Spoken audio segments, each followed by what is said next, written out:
the most exciting scientific findings of the past half-century has been the discovery of widespread trophic cascades.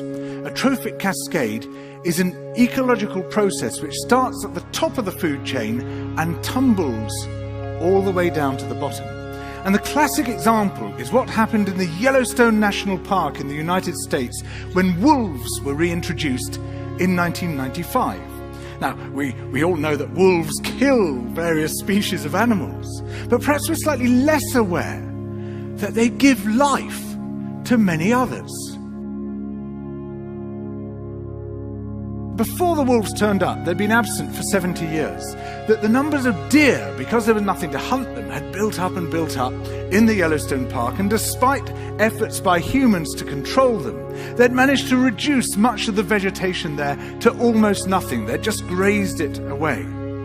But as soon as the wolves arrived, even though they were few in number, they started to have the most remarkable effects. First, of course, they killed some of the deer, but that wasn't the major thing. Much more significantly, they radically changed the behavior of the deer. The deer started avoiding certain parts of the park, the places where they could be trapped most easily, particularly the valleys and the gorges. And immediately those places started to regenerate. In some areas, the height of the trees quintupled in just 6 years.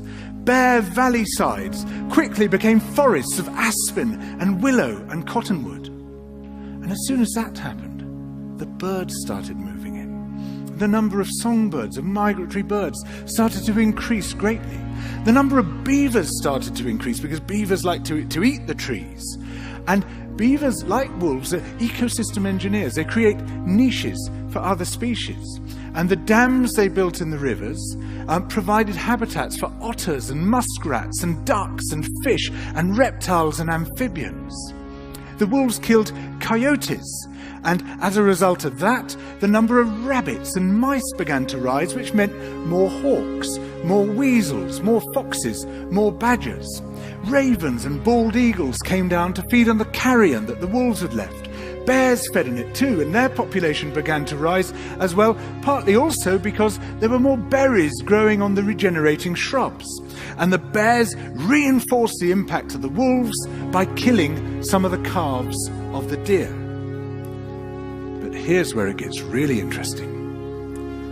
The wolves changed the behavior of the rivers.